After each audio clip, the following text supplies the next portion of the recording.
Welcome back, my friends. Quest for You is on. Last week, we talked about hope and how it doesn't work. We talked about willpower and how it can be trained by not giving in to your every whim. And that also fell in line with the discussion on seeking challenges for yourself in order to get outside of your comfort zone. All of these topics had one thing in common, and that is taking action. You have to take action. Not just one time, one huge step. No, small steps consistently, every single day.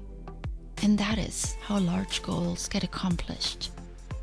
You can hope all life and nothing will ever become of your hope if you don't also have a stake in the game and contribute. In order to have more willpower when the going gets tough, you need to prepare now. You can't expect to set huge goals and succeed if you don't ever accomplish any small ones. And that is the topic of today's episode. Episode 81. How to get those large goals done. If you listen carefully, I mentioned it briefly on one of the episodes last week. The key ingredient to getting goals done is so simple yet so hard for many of us. We wonder what happens. We get all excited when we initially set out to do it. I'm a big fan of tracking everything, so I always build elaborate spreadsheets around my goals. They make me feel so good. I can't wait to fill in the little boxes, and I feel like I'm already halfway there just after finishing my spreadsheet. And I'm sure you can relate. You put a big plan together. You go shopping for new workout clothes. You clean out your closet, your pantry. You bought that new laptop for your project. You enrolled in the course and bought the books and the study material, the art supplies, the tools. You planned everything out. You scheduled it on your calendar. You enrolled, you signed up, and you're ready to roll. Excitement is there, motivation and energy. You're fired up. Great. And then you started, and things got hard. The planning's over. That was the exciting part. It's normal, we all love to plan and get ready for something. But now, the doing part kicks in. Things suddenly don't look so bright anymore. The goal suddenly becomes a duty, something that must get done, along with all the other duties you already have on your plate. Life interferes. Our motivation is not like it was in the beginning. What looked so easy and almost fun now looks like the biggest burden. And our goals fall by the wayside. Let's be honest, there are also other things that we want to do and that now we don't have time for anymore. The brunch with our friends that is at the same time as our yoga class. Okay, so we skip class once, not a big deal. But next week, we have a big project due at work and need to leave really early. So we skip class again. And suddenly, here it is, a few weeks later, the yoga mat remains unused and forgotten in the car. And only when we open the trunk, we painfully remember our plan to practice yoga consistently. Maybe we're even working towards a certification. And that's when we blame willpower. We blame our lack of dedication, commitment. Maybe we tell ourselves that we're not capable. We belittle ourselves. I just can't get it together. I'm not strong enough. I don't have what it takes. I'm too busy. I have too much going on. And maybe we start again. Maybe we give up and hope for better times. Here is what's missing. Take this into consideration as you start thinking about your goals for 2018. The single most important thing you can do to make your goals stick is this. It has to be front and center in your mind. And that means daily. You have to have your goal on your mind every single day. And not as a feeling of guilt or shame, thinking how hard it will be to get it done today. It's making a conscious effort to make room for your goal in your mind. And remember, this is something new that you're pursuing. Your mind has not wrapped itself around it yet. It's busy thinking about other things that it's more used to. When you wake up and you lay there for a few minutes, what usually comes to your mind? All the tasks that you have ahead of you, right? Making breakfast, taking the kids to school, things to get done at work, errands to run. So make room in your mind that allows for the thoughts around your goal to blossom. Thinking about your goal is the precursor to doing something about your goal.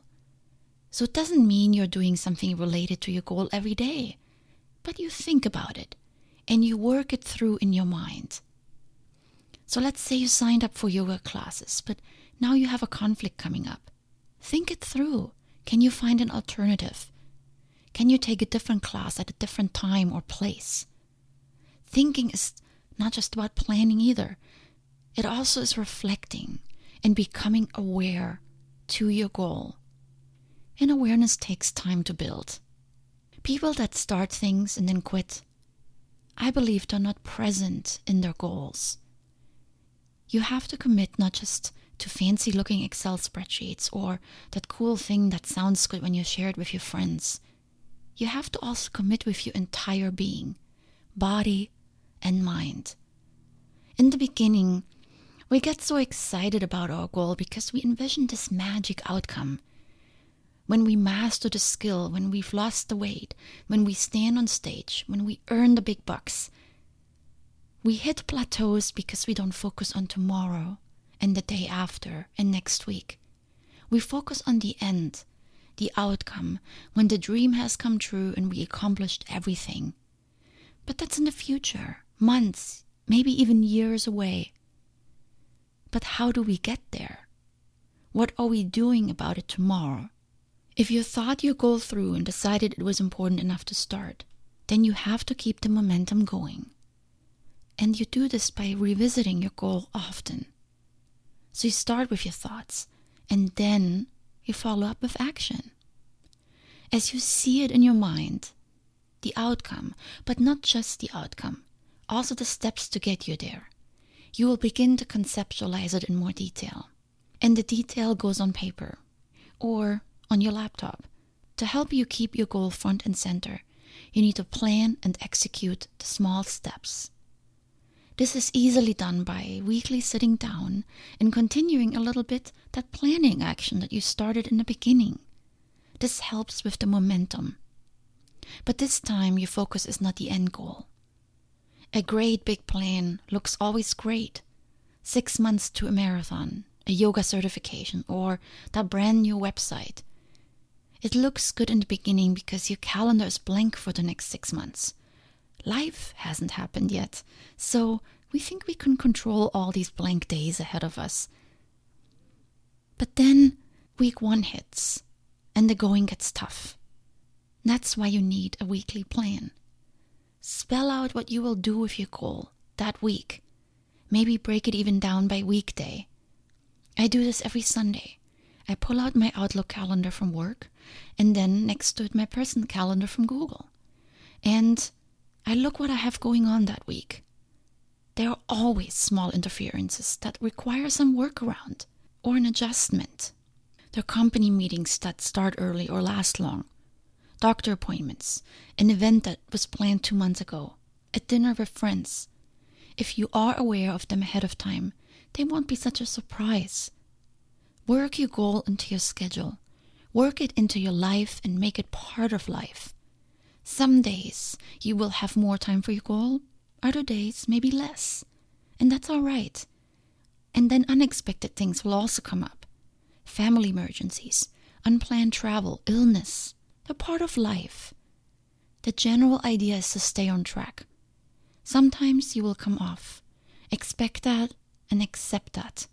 But if you check in with your goal regularly, you're more likely to stay on it and get results. And even if you miss for a few days or a week, you will come back to it because you have it in the back of your mind. The weekly review will also allow you to tweak things. The great big diet plan you put together for 6 months will most likely not work 100% for you.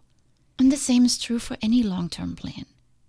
We don't always consider all the details, and we don't know how our body will react or how it will all exactly fit into our daily schedule. So plans need tweaking and adjusting, and your weekly review will allow you to do that. The important part here is this. When you plan out your next big goal, aim at creating a mind-body connection with your goal. Get your thoughts on board by thinking about your goal and everything that could happen. And then revisit your goal every week. This trains your thoughts. It tells your mind, okay, this is important. I need to be on board. Your goal will become front and center in your mind and in your consciousness. And I want to end with a reminder. Please know that you are special and unique. We often spend a lot of thoughts on others and admiring them. We're reading about their life and following them on social media. I want to encourage you, follow yourself first. You are the most important person that you have, and the world is waiting to hear from you. It's your turn now. Get out of your own way and start taking action. Become an inspiration to others, and one day they will read about you. Get out of your comfort zone. Put down the phone, turn the TV off, cancel all social activity for one day, and sit down at your desk. Begin to envision the potential of who you can be and what your life can be like, and then start. With much love from me to you, wishing you a wonderful day and a great week. Until next time.